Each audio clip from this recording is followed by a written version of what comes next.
Hey everybody, welcome to our YouTube VectorVest channel. My name is Glenn Tompkins and you are? Patrick. And my name is Patrick France. Wow, a little Glad slow. with you yes. And welcome to Afternoon Market Action. That was Patrick's choice for the title of this. I thought it was a good choice. This takes the place of Midday Market, which happens on Mondays, but now on Wednesdays with the both of us. It's Afternoon Market Action. I'm going to get used to that. Actually, we should start a hashtag. AMA. Hashtag AMA. There you go. There you go. Hashtag AMA. If you can hear us loud and clear, please let us know where you're tuning in from. Let us know that you can hear us. Type in a VV Nation along with where you're tuning in from. Helen, Steven, and a couple other people watching on Facebook. Theron is watching on Facebook. And then we also have our people here on the YouTube channel. Temecula. I like Temecula. That's in Southern California. I like Southern California. That's a good place to be. Oakland, ATER. That's a stock that's been on a lot of people's radar, and the stock has been making money, huh? Ethereum? I don't remember, but it's I think, is it Ethereum there, Patrick? I just know the ticker. I don't know the name of it. But the company's been making money, and it's on a lot of people's radar. Augustine is here from Rhode Island. Brian in Vancouver. Kobe and Eton is probably here as well from Israel. I love that we have an international feel across the spectrum of where we are. Rich from Facebook is here from Long Island. How you doing? Forget about it. All right, Santa Barbara. I've been to Santa Barbara once. It was too eclectic for me. Petaluma, California. Mike is tuning in from. Jeff from Reno, Nevada. And man, just all over the place. Thank you guys for being. Who's ready for Glenn and Patrick? Says, what's your name? Joey? Your name is Joey? Your name is Joey? How are you going to forget your caretaker's name? My name is Joey. Yeah, your name is Joey. He's not my caretaker. He's our producer, and he's here. He's here live today, so there we go. Kevin, are you really in Antarctica? I don't know if you're really in Antarctica. Does anybody really live in Antarctica? I don't know. I've never. Scientists probably do. Huh? Scientists probably do. Well, I ain't never been to Antarctica, so. All right, so thank you guys for being here, supporting. First things first, if you're brand new to the channel, don't forget to hit the subscribe button, hit the bell icon so that you'll be alerted when new material like this comes out live. And I know a lot of you who follow us on the YouTube channel. I see that you guys got a lot of followers that follow you on YouTube. Don't forget to right now take a second to share this link with people in your social circles. Let them know what's going on here. And, you know, we're going to talk about a lot of things which are going on in the market, and we're going to give our insights on what we think about those things. And sometimes our opinions may match up and sometimes they won't. And that's the good thing about hearing from two different people who actually invest two different ways as well. And there's an age difference between us too. I'm the older one and he's the younger one. He calls me a boomer, even though I'm Gen X. I don't call you a boomer. Huh? I don't call you a boomer. Yeah, you do. I just call you a grandpa. Okay, you call me grandpa, which is almost like boomer, but sometimes he does call me a boomer. I am Gen X. No one follows me. It's dangerous to do, says Roger. I would follow you, Roger. Roger, you're on my Facebook. So I see you on my Facebook. I don't always give out my Facebook, but I will give out my Twitter, which is at Glenn Tompkins Jr. Patrick is on Twitter as well. What is your handle? At PR France 88, I believe it is. Okay. Got to double check that. We do post stuff on our social media outside of what we do here in VectorVest. And last but not least, if you like the content that you see today, don't forget to hit the like button. All right. So with all of that, there you go. Mark says, go boomers. Well, I'm not a boomer, so I'm a Gen X. I'm a Gen X. Aren't you like a millennial, Patrick? I think I get categorized as that. Yeah, Gen X people. We're in big trouble. I'm actually the generation right before millennials, I believe. That would be Wouldn't that be me? Gen X? I don't. Your guess is as good as mine. Okay. Well, I thought it was. Vernon on Facebook's tuning in from Henderson, Nevada. I like me some Nevada. It's hot. It's hot. And no, Christian says, Glenn the goat. I ain't a goat. I'm just a guy. Okay, I'm just a guy. All right, I just got to follow on Twitter. Thank you for that, Alicia. All right, let's get into what we're going to cover today. We got a lot of things to cover, and we're going to start off with the news. The news on what, Nope, I was on the wrong one. What was I on? Which one is that? It's not on my thing yet, right? I need to have that, don't I? Okay.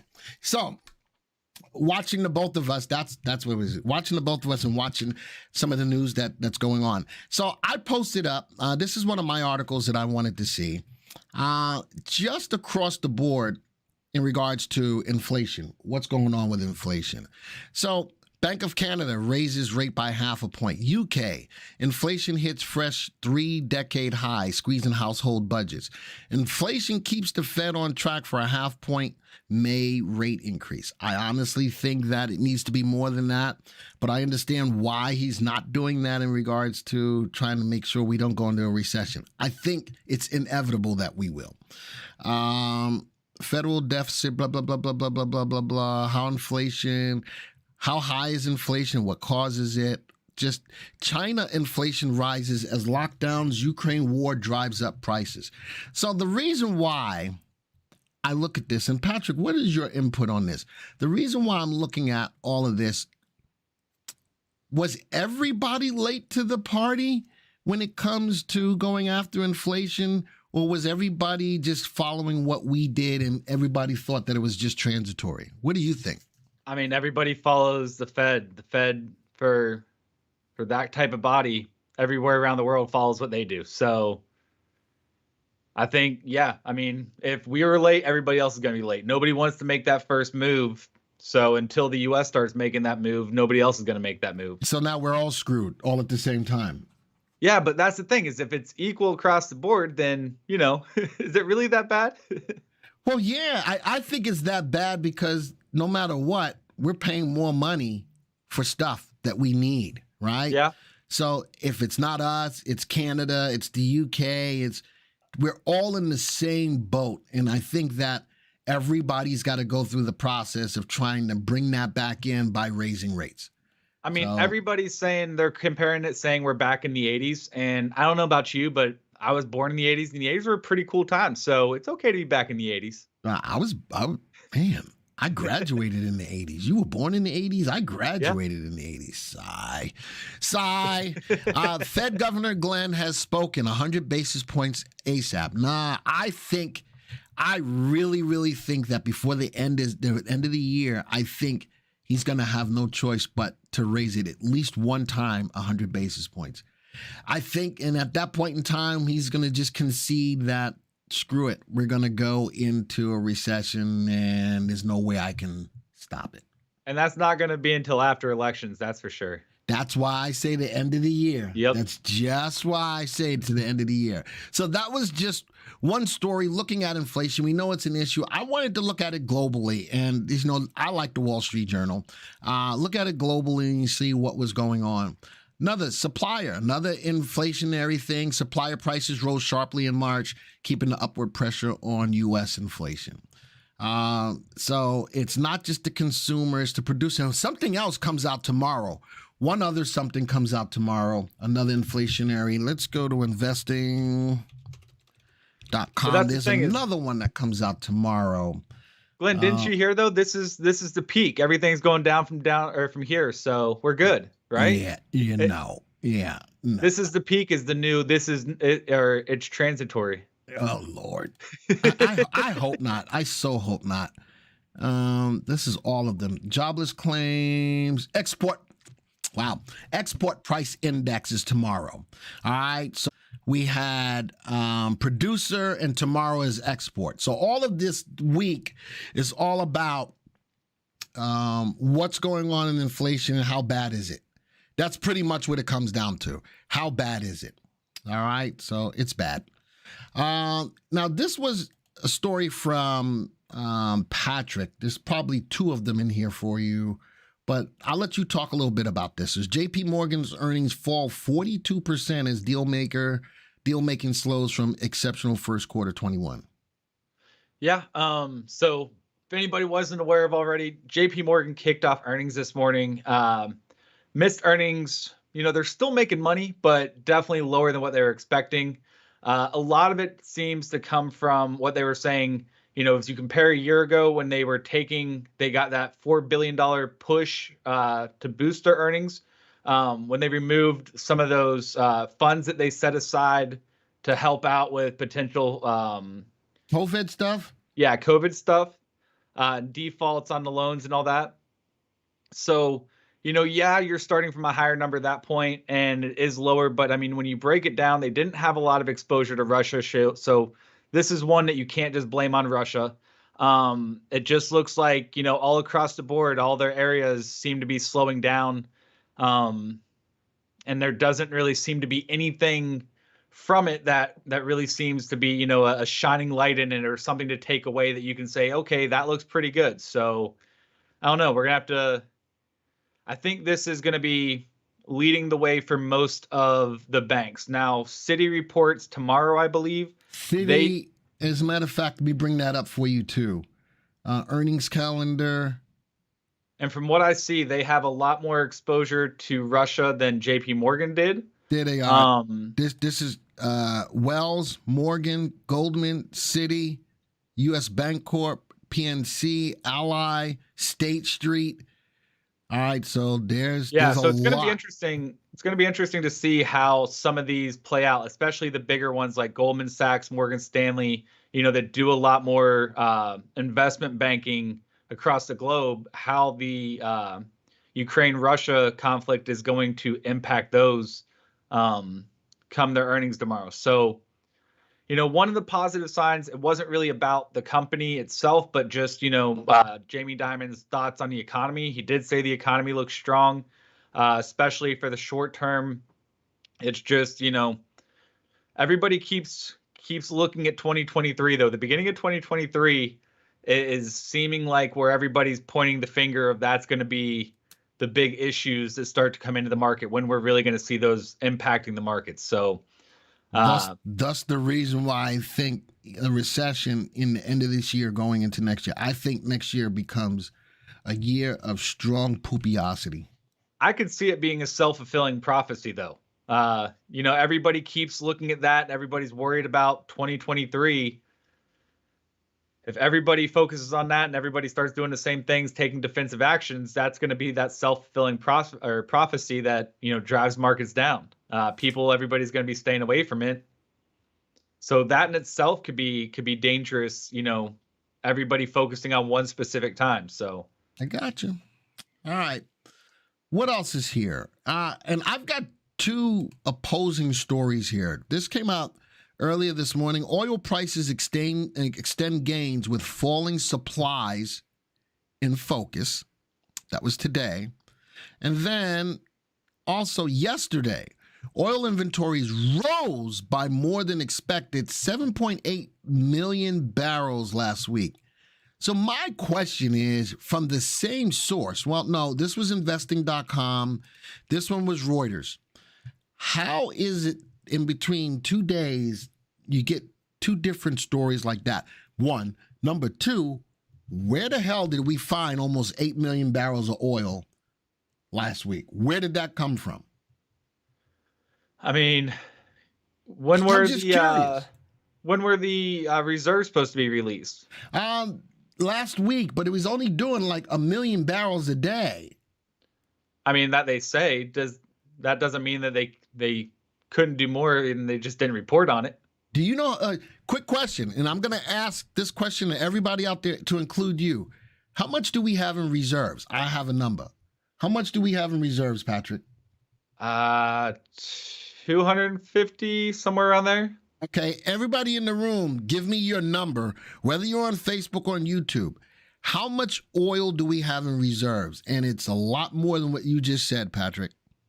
I thought it was like 3 days worth or something, or was it 3 days or 3 weeks worth? Something around those lines. Let's go see what everybody says.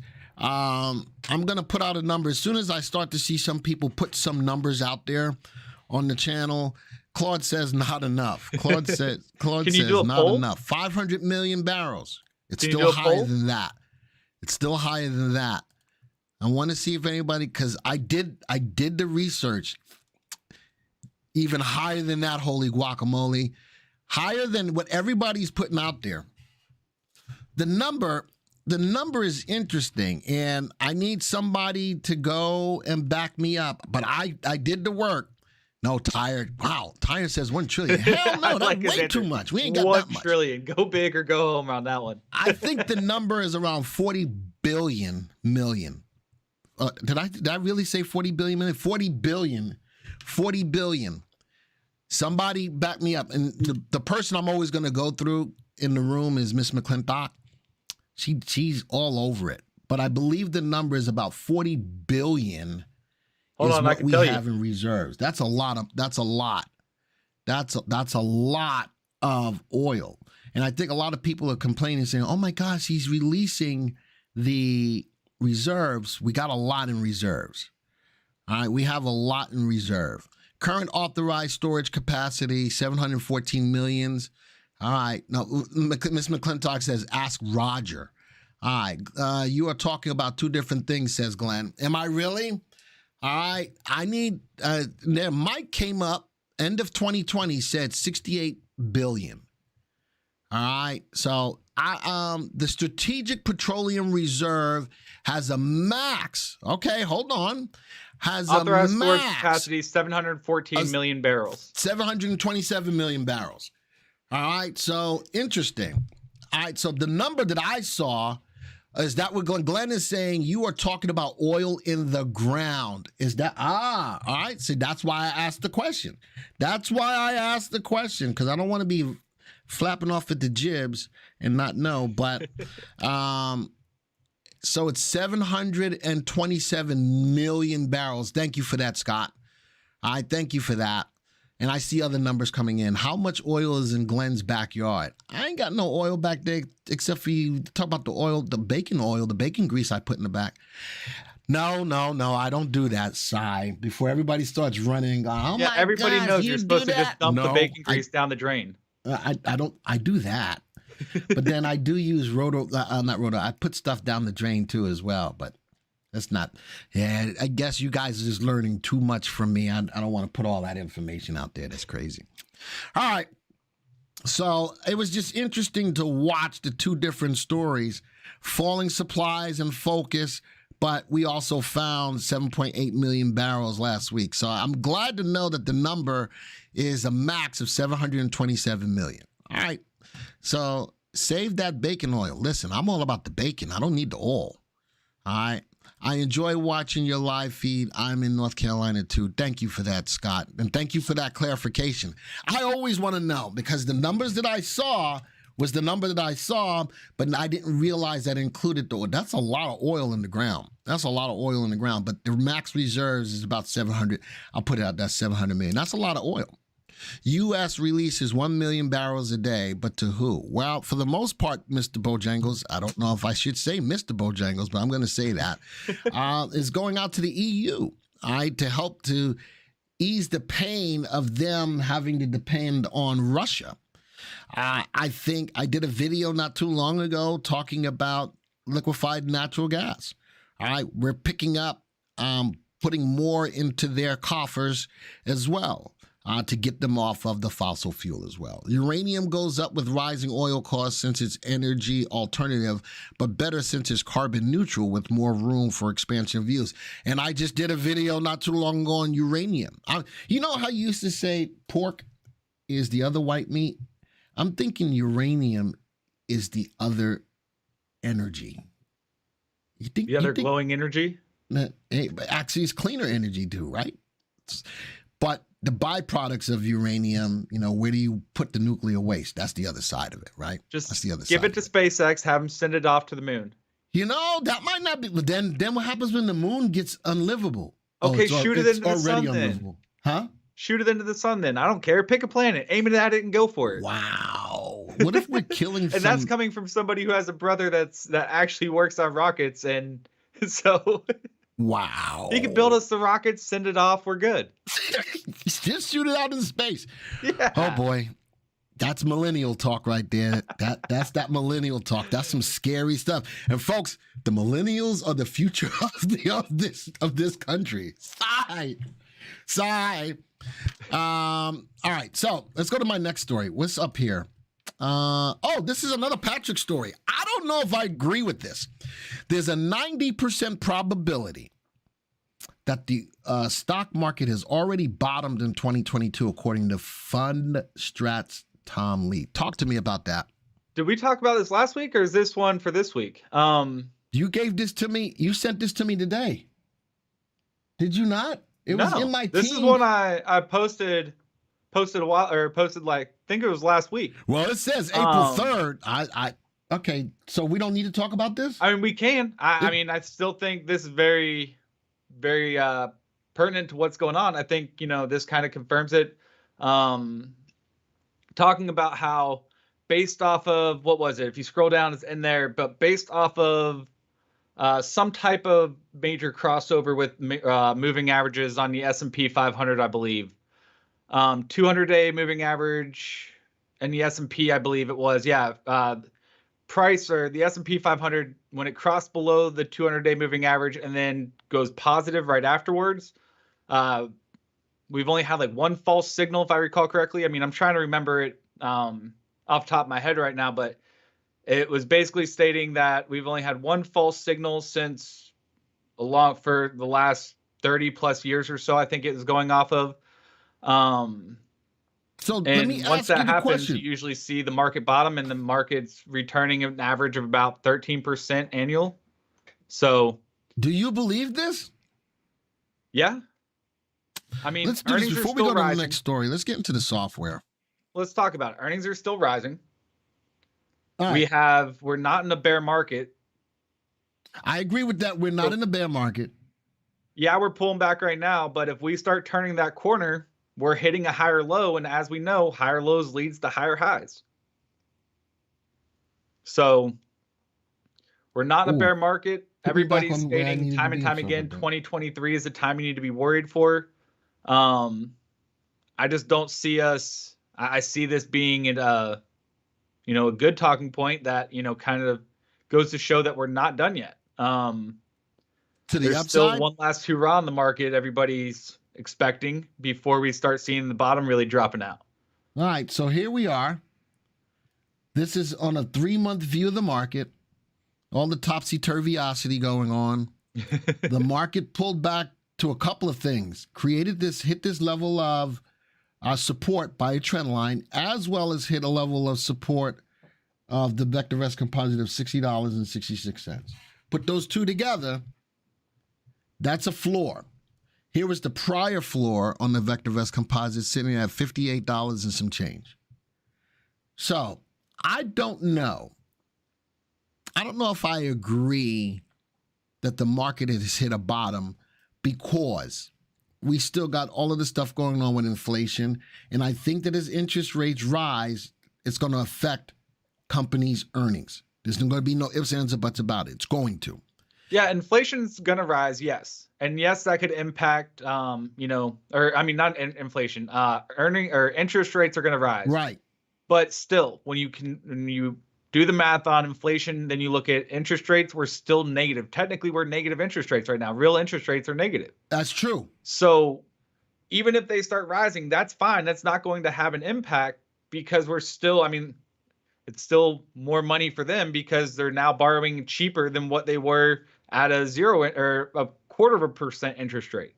All right. So just in general, you don't think that the market is fickle enough to respond as the interest rates rise to go, holy crap, this is not what we want, and just systematically fall? This is statistically, when interest rates rise, markets fall. All right, because the borrowing of the money for these companies becomes harder, and it's going to affect the bottom line. That's where I get my that, head but is. I don't think we're going to see the effect of that until down the line. To say that we've bottomed for 2022, I still don't think that that's the case. I still think that with the rising interest rates, we still have some more downside. And you're right, we're not in a bear market. I still think we got some more downside. And I think that, even as we bounced here, came up, we had a level of resistance. We couldn't get back down below. But I will take into effect, we got higher lows here retracing from this level of resistance. And even if you go back before that, I mean, it's a small difference. But, I mean, look at the official low marker before your line that you drew. You don't even need to do that. You can keep that 3-month time frame. You have access. You can move around. Yeah, but now it's micro size for me, so I can barely. Oh, no, I don't have access right now. I'll have to request it. There you go. All right. So put it on a 3-month. There's the low marker right there. Right. And we right didn't take it out here, even that's when a it higher pulled low. back. I mean, granted, it's not a huge difference, but that's still a higher low. And then you also now so you have that low, high, higher low, higher high. So by the basic definition, you have an uptrend. It's an ugly one, and there's a lot of volatility right now through this, but by the basic definition of it, you do have an uptrend currently forming. Oh, you do have an uptrend, and I'm not denying that. And I still think that we could have some more upside. I just don't think that we've bottomed for 2022 because it's January. That would be so far the bottom for 2022, sitting at the value of, what is that? 58.19. So there is your barometer for the whole idea if we've bottomed so far in 22. Keep your eyes on it. I still think that inflation, interest rates still push us further down before the year is out below that. Now, two different opinions, and that's a good thing. That's what I want to hear. Two different opinions. The only thing we're going to find out now is if that happens or doesn't happen, right? And then the one thing also to keep in mind is, we did see them try to raise interest rates a while back as well. What was that, 2018? Yeah. Look how far they got before they decided COVID to reverse hit, before they started, saying, "Oh no, we can't do that anymore." Yeah. So right now they're trying to look tough and trying to stick to their plan, saying, "Oh, we got to do this, we got to do this." But at the same time, eventually, if you look at the long-term interest rates over the last 40 years, they've been steadily hitting lower highs and lower lows. If they get to 3%, I'll be surprised. All right. So David says, wouldn't you need a confirmation of today's action before declaring an uptrend? So David, right now, we're just looking at the graph on a 3-month basis, looking at the price points on the graph. From this higher low, it's not by a lot, but higher low, we right now, as we are rebounding right now, could have a little bit of a higher low again. But David's right. That's today. This is today. Nice open candle today. But I'm saying an uptrend because I can see, even without today's activity, that we are at a higher low. We are at a higher low from this point. So that's what I'm looking at. Now, when you're talking about today, let's talk about today. We have a confirmed down call, which should show that we've got more potential to move down. But look at today's action. 71% of the stocks in our database are going up compared to 20. In my mind, this is 2 days in a row. All right, where's our 2 days in a row based upon the information that's going on with inflation that the market shouldn't be moving higher. All right, that's my opinion. There's nothing good out there that's saying that the market should be rising right now. Patrick, what do you think? I agree. There's nothing good out there that says the market should be rising, but that's usually the time that markets start rising. The whole purpose of markets, the whole mentality behind it is you have to have the risk to make, the gain worthwhile, that risk reward factor. If there's no risk in the markets, then there's no potential for reward because you don't have that balancing act. And that's what makes the markets, have up and down moves. So without the risk to reward is high. How many people are really in line with that more aggressive move?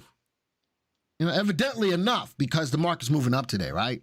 So evidently enough people to push the market higher. The algorithms are willing to take on that risk. Yeah, well, those ain't people. That's all mechanical. Those ain't people. Yeah. All right. So So let's go back. Keep it back on the graph. Let's go back. I wanted to put that in here because of the story. I honestly don't think that we've bottomed for 2022. Patrick thinks that possibly we have, and he's given the technical aspects behind it.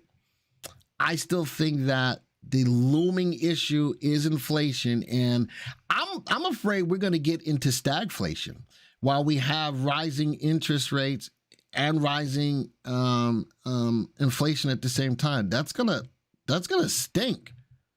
That's not good. That's not bad.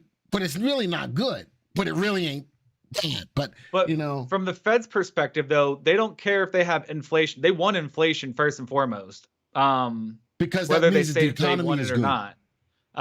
Stagflation is better than the alternative, the third possibility of deflation. Deflation, from a Keynesian perspective, is the worst possible thing you can happen or can have happen. And I think that would be the cause, because right now, I mean, the whole entire U.S. economy is ran on debt and selling debt. And so if your dollar strengthens, that makes your dollar less worthwhile for the global economy scale, because you got to pay a lot more money on on a higher dollar. So I think, I mean, while the Fed may say, oh, we don't want inflation, while inflation's higher than we wanted it to, from an economic standpoint, they don't care if it's really that high. They'd rather have higher inflation than potentially letting it run into deflation. So the Fed may not care, but the American people care a lot. Yeah, and those are, I mean, that's the thing, though, is the markets, we know the markets are not the economy. You have to always keep that in mind. There is a separation until they bleed over to each other, but they are two separate things. Exactly. Yeah, absolutely. So what the Fed is doing is they need to keep inflation. They need to keep their dollar, or the dollar, weakening to keep that purchase power and keep it attractive when you look at other potential currencies out there. All right. I like this conversation. All right.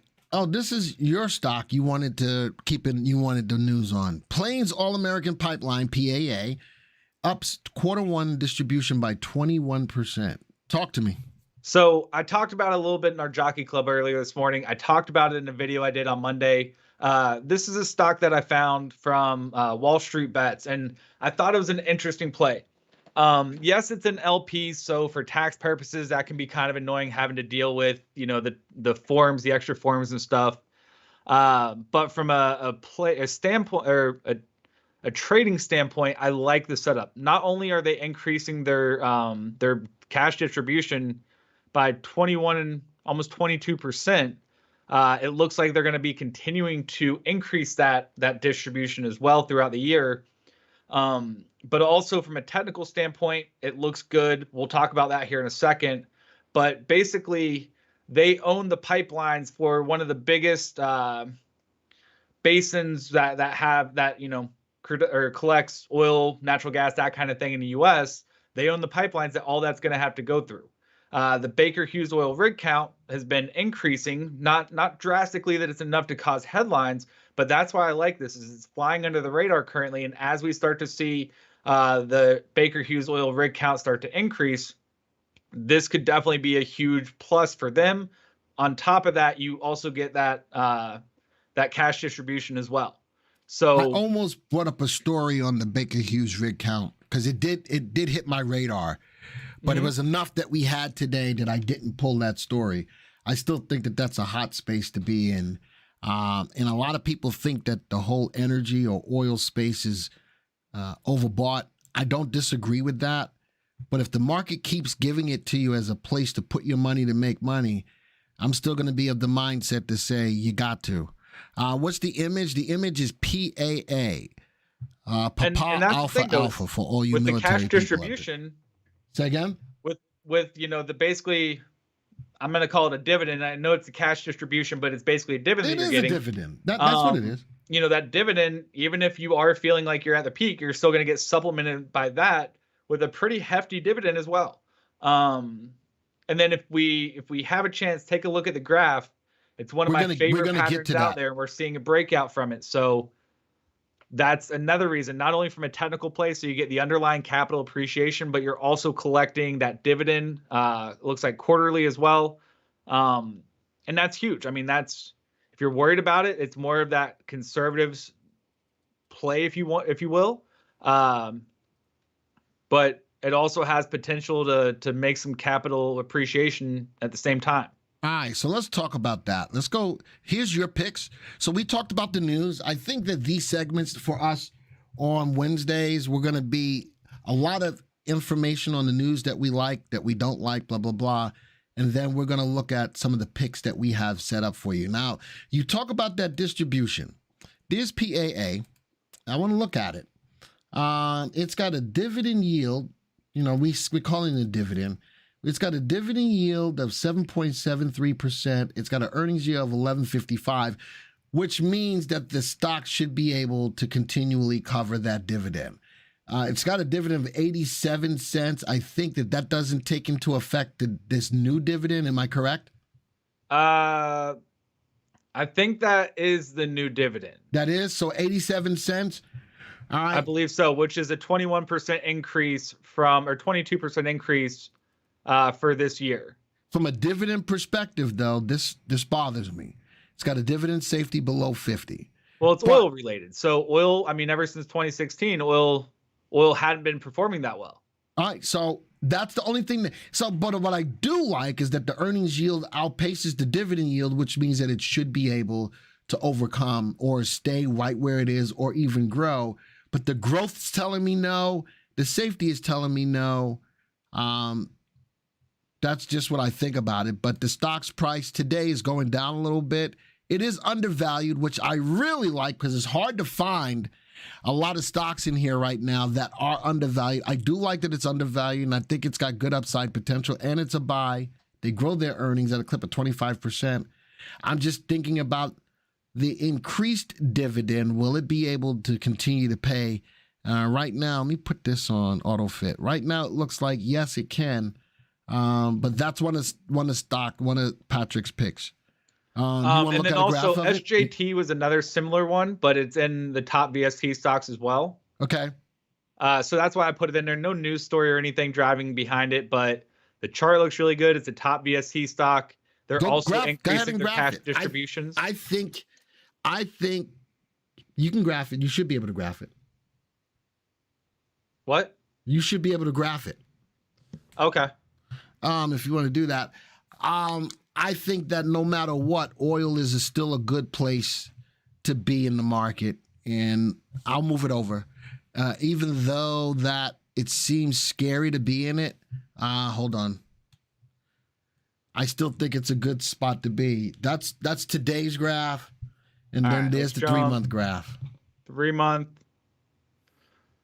It's going to be a little difficult doing it this way, but we'll just go with that just to get the general sense, general idea.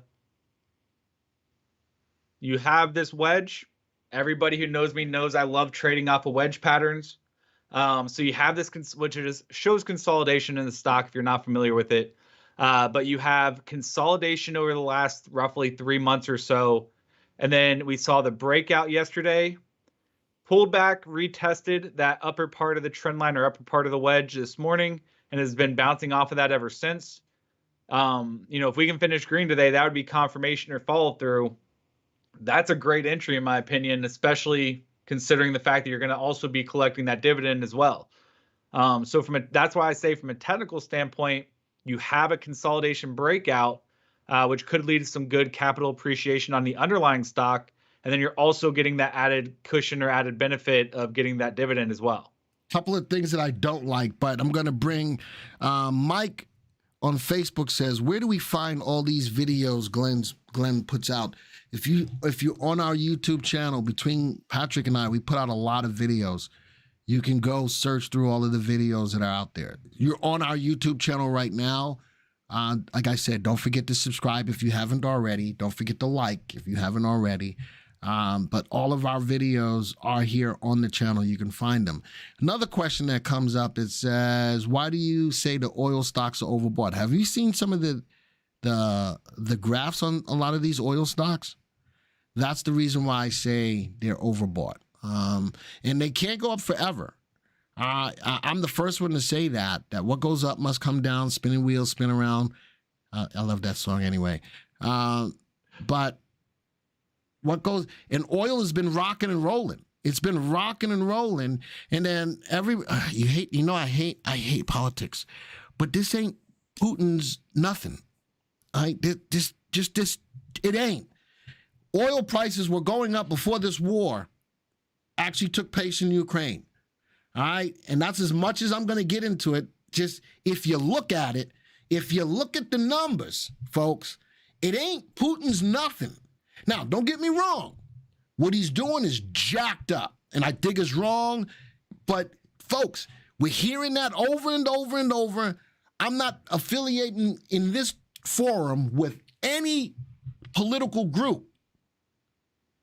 But when I hear bull stuff said over and over and over again, I think it's incumbent upon the people who are on this YouTube channel to let you know this stuff was happening before this war.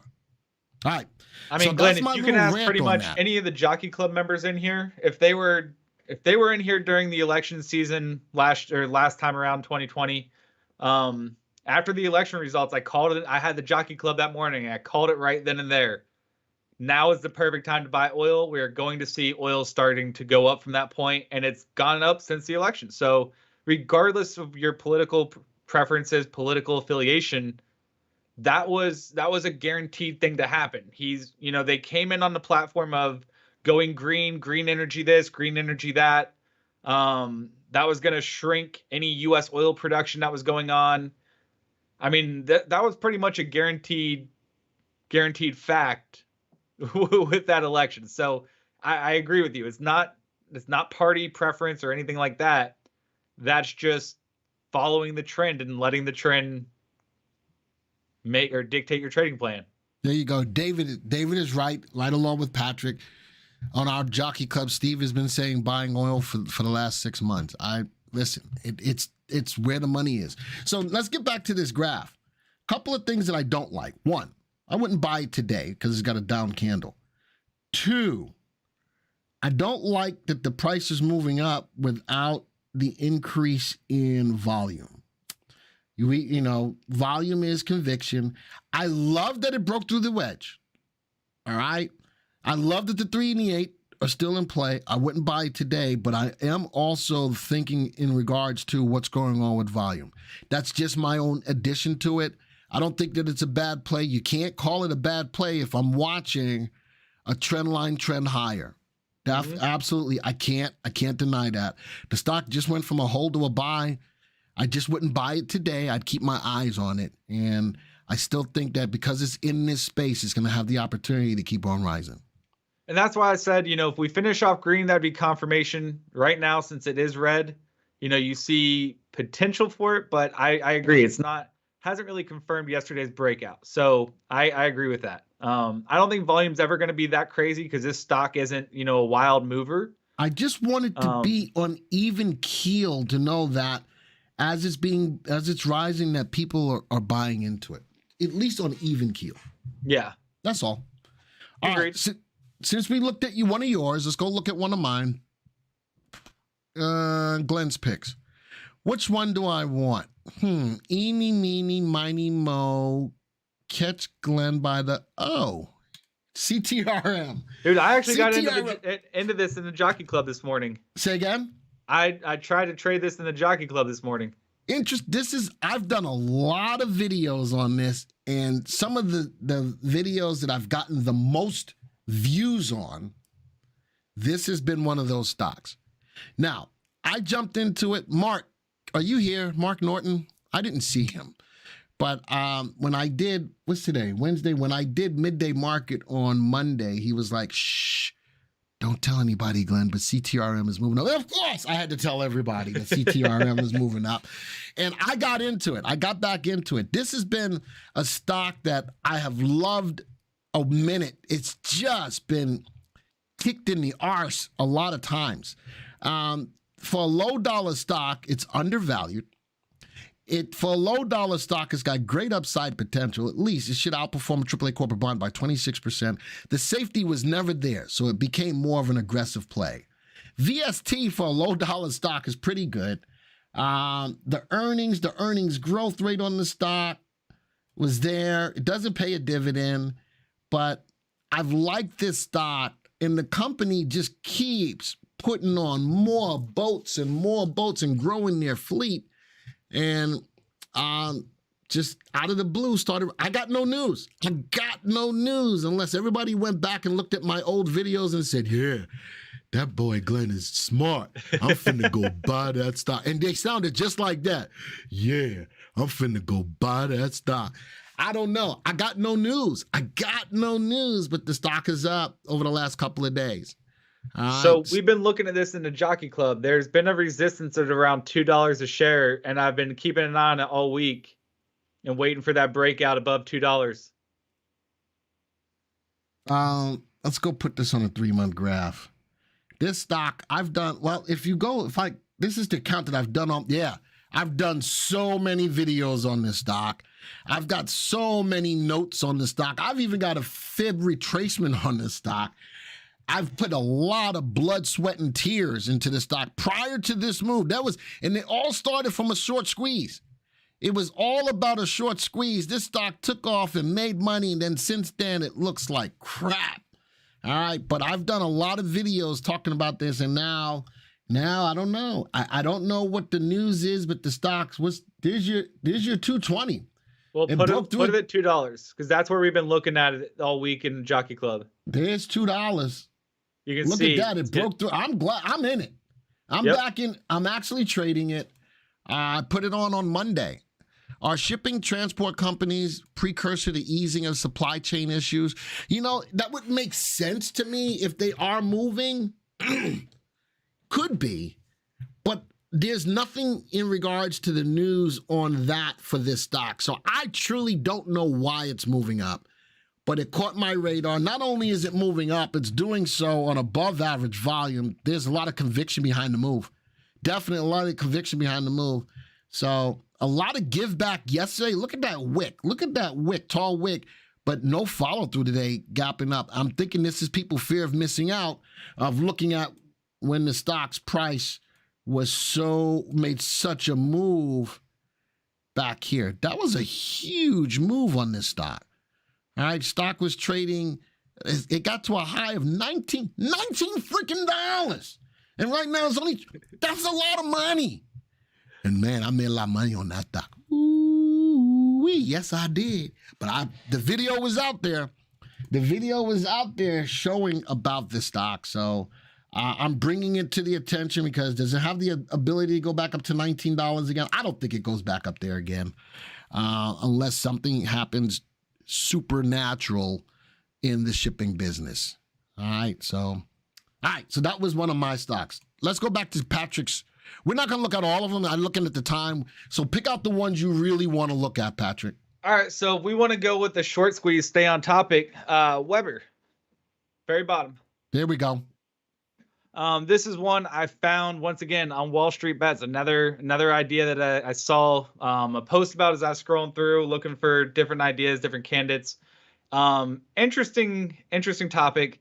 Weber hasn't been trading that long, but there's a 40% short float on it. Okay. So it has a really high short interest on the stock. Usually anywhere above 10% is relatively high. So 40, obviously really, really high. Low dollar stock for the most part. And I mean, it's an American classic. I got a Weber at home. I do too. I mean, everybody girls on a Weber. And so, with the summertime coming up, that could help not only boost the earnings, but then you also have that potential for a short squeeze. That's what they're, trying to do is they're trying to buy the option chains up and let it rip. So I like it. It's an interesting play. I think it's up big here today. Could be one to keep in radar on, especially if you like those speculative trades. One that's early. I just started seeing it coming up today. One that's early though. If you're looking for a high momentum play, keep this on your radar. Graph the stock. Alrighty.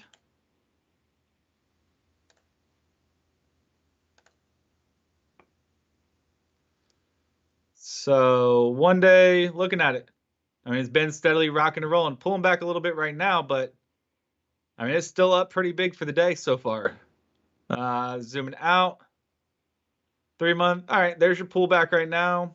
The 3/8 just crossing today, though, on good volume. On I good like volume that as well. Let's go 6 months. So it's been in a decline. I mean, this is everything they look for. You know, stock has been in decline. It's been overly shorted here, and now all of a sudden you're seeing it start to pop. Has options on it. Relatively small float, if I recall correctly. Let me go move over here. Where is it? Yeah, only 52 million shares. So pretty low float there. I mean, it could be an interesting one. You could definitely see a lot of volatility, especially with a lot of these stocks. So, you know, if you're early, if you can watch them early and jump in early, there's a lot of profit to be made. If you're somebody who just comes by every once in a while and you know, sees it and tries to jump in late, most likely you're going to lose your shirt and become a professional bag holder. So, interesting question. Coal is looking really good this week. No idea why. That's a deer with no idea. And I don't know. I don't know how I got to that joke, but I don't know because it was no idea. I think it's still in that energy space, Roger. So I'm looking at stocks in the petroleum, stocks that are in coal, stocks that are in energy. All of those stocks are still rocking and rolling. And Drew says, I agree. I picked up BTU early February. All of those stocks are rocking and rolling. How do you find short squeeze percentages? Lewis is asking. You can do that on like Yahoo. You can see that. What else would you suggest in regards to finding short squeeze percentages? I mean, if you're looking for that, Ortex is one of the more commonly talked about data sources to go to that talks about it. You know, there's been some questions on the integrity of the data because a lot of it has to be, or a lot of it just is self-reported. Unfortunately, there's not really any standardized way of knowing as a retail investor. Actually, I'm going to bring up something for you. I think I'm going to do this. Watch this. Yahoo Finance. I mean, you can find some different figures out there, but once again, you know, a lot of this is self-reported and it's hard to find actual data as a retail investor to be able to find that exact information. There's Weber in statistics, profitability, share statistics, dividends. Here it is. You're right. Yeah, there you go. Does that look right in line? There was you said about 40, and this is as of March 31st. Is that the number you were looking at, sort of, kind of? It showed the Ortex data. Okay, but I mean, you got to go. It's still over 10%, like you said, right? Yeah, anything over 10% still is a number that you got to pay close attention to. So, Lewis, this is one way that I've looked at, and Patrick is right. There's a lot of different ways, but it's the integrity of the data that you have to be concerned with. That's the reason why I'm using Yahoo Finance. I think that and that's the reason why these stocks are so speculative to aggressive, is because there's a lot of ifs about it. All right, so I only brought that up because it's something that I've seen in the past. Because I'm also going to look at another stock that's in the same space as a short. Mullen Automotive recently did a video on that one as well.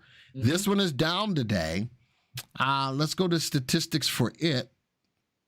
I'm going to stick with Patrick's idea because this could be part of a short squeeze, and I'm going to bring this up in a second. This one is a little less than Patrick's, so maybe Patrick's stock has a little bit more validity behind a short squeeze than even Mullen. Now, Mullen's short percent float is only at 12, still above 10, but not by a lot. So I still think that the Weber play may be a better view, stronger case for a short squeeze. All right, so I want to just bring that up before I get into the software. Let's move back. Mullen is my stock on the short squeeze. Why? As I did a video on it, and it's getting beat up by Hindenburg. Do you know much about these Hindenburg peoples, Patrick? No. So evidently they are a big short seller. They're a big short seller, and they go after companies like this. They said that they found some discrepancies in how they do their business, which is why they're pushing the stock's price down. A major player in the short shorting stock. So I'm looking at this stock. It is an EV. I've been on a kick for EVs. I've put a lot of EV videos out over the last couple of weeks, and there's news out there floating around. I couldn't corroborate it yet that they got a car that's got a 600-mile range. I could not verify that. I could not, but that would be huge. Lucid, another car, and it's in here as well. Lucid, I saw really one yesterday on my way home. So you saw what? A Lucid. Oh, did you really? Yeah. I haven't yet. I haven't seen a Lucid yet, but Lucid is my favorite play to go up against Tesla. What's happened with Lucid, I'm not going to show the graph on Lucid just yet. What's happened with Lucid, they got some legal mitigation against them about something. All right. But they just talked about their new car to go up against the Model S. All right. They got a car that's going up against the Model S. And you know something? Correct me if I'm wrong. These cars, whether it's a Tesla, whether it's a Lucid, whether it's whatever, these cars look sexy, don't they? I mean, the Lucid. Oh, I don't want to hear it. If you don't say that it looks sexy, I don't want to hear it. I mean, it's a good-looking car. Don't get me wrong, but it looks like the Maxima met the big body sedan Lexus. Right. You know, it has that flat top roof like the big body sedan in the Lexus. I forget the GS5. I don't even know. Remember the name of it. Do you call it a crossover? Do you call it a crossover then? No, it's a sedan. It's a big sedan. It's the size of the big Lexus sedan. Okay. But it kind of like from the back end and like the way the two-tone is, how they have the two-tone, you know, the body color, then the pillars for the roof. Right. That kind of reminds me of like the Maxima, you know, that they put the silver strips on the top of it for a few years, that model. All right. It kind of looks like that. But then when you get closer to it, it has more of the shape of that big Lexus sedan. So you don't think it looks sexy? And you can say no. You don't think it looks good, but not sexy. Tesla still looks better. I mean, it definitely looks good. Okay. But I think the Tesla looks better. The thing I like about Lucid, though, is they do, from just their numbers reported, do have a longer range than Tesla so far. 500. Yeah. 500 they hit the 500 mark before anybody else so far. And in order to get that in a Tesla, you got to buy like the $200 billion car in order to get that kind of range. I don't even think you can get that kind of range even with their upper end. I don't think they can. I don't think so. I think Lucid was the first one to be able to claim or the first one to claim a 500-mile range. All right. So that was my stock, the Mullen. The stock is way overvalued. I think with Hindenburg pushing behind it as a short seller dude, that the stock could be a short squeeze play. But if I had to pick between the two, I'd probably go with Weber more so than with Mullen. All right. We got about a couple of minutes. Do you want to do another stock or do you want us to close out? What is up to you? Let's go look at yours. What's on my radar there? See if there's anything else worth mentioning. VRU if we wanted to, but I mean, that's pretty simple. GameStop's going up nicely today. Not as much as AMC is going up better today. In case you didn't know, and we'll put it out there, Patrick and I are both playing the meme stocks. I won't lie, Patrick's playing GME, I play AMC. He can better argue his case for GME than I can for AMC. That's because there isn't a case for AMC. I don't care as long as I'm making money. I've made more money on AMC than I have ever with GME. Yeah, how'd all that go when all the YouTubers were claiming to sell or buy puts against AMC? How'd that go? What goes down is that I make money. I've only lost money on GME, stupid stock. All right, AMC CEO is selling shares, GME CEOs are buying shares. So, but I'm making money. You still ain't. Anyway, we have a friendly conversation about that. We both are on the meme stocks. Patrick's a GME guy. I'm an AME guy. And we will do this one stock because this stock has been looked at. Let's go do this real quick, Patrick, before we go. ATER? Yeah, ATER. Let's go do that real quick. That's the only one we're doing, folks, so don't start typing stocks in. All right, let's analyze it both real quick. Stock is overvalued. Yep. It doesn't have good upside potential. Nope.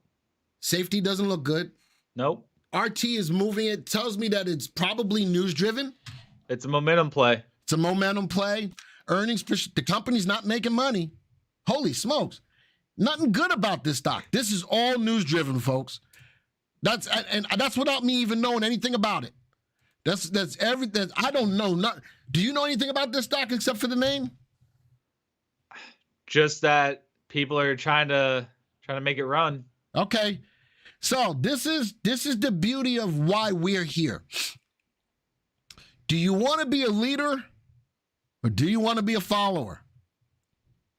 This tells me, based upon the analytics, you're a follower. Would you disagree with that, Patrick?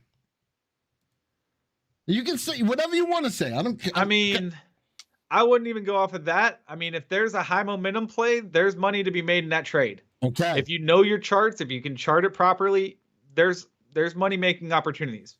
Now, what I want to be... Is that parabolic? Getting pretty close to it. Okay. Would you want to still buy it now? Personally. I wouldn't buy it overnight, no. I wouldn't either. I'd be day trading it. I would not be trading it as a swing trade right now. And I'm with you that it is a momentum play. I think that it is a momentum play. A lot of give back today. A lot of people made some money if they held it for the last couple of days. Giving that back, a lot of volume, which means that people are FOMO, fear of missing out, that they're in it as well. I'm with you that I wouldn't hold this overnight, but it could give you a good day trading. I mean, look at the divergence with RT. Say again? Look at the divergence with RT. The stock's going up. RT is pulling down. Absolutely. Yep. That means it's losing its momentum. So for everyone who's asking, hey, would you... This is a day trading stock. I'm not thinking that I would buy it. Now, ATE, you said I mean, you suggested this last week. I did.